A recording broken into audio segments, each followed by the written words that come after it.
Какво казва Библията за страха?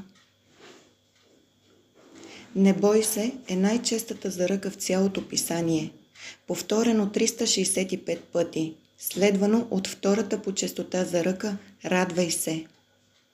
В любовта няма страх, но съвършената любов изпъжда страха, защото страхът има в себе си наказание и който се страхува не е усъвършенствуван в любовта. Не бой се, защото аз съм с тебе. Не се ужасявай, защото аз съм твой Бог. Ще те укрепя, да. Ще ти помогна, да. Ще те подпра с праведната си десница.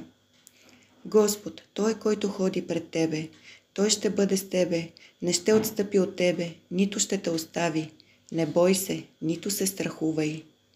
Не бой се, само вярвай.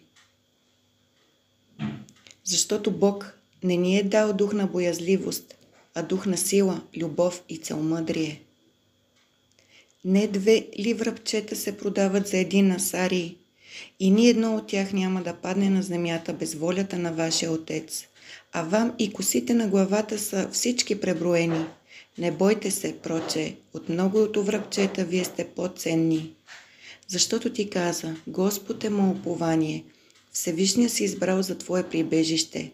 Зло няма да ти се случи и язва няма да се приближи до твоето жилище, защото ще заповяда на ангелите си за тебе, да те опазват във всички твои пътища.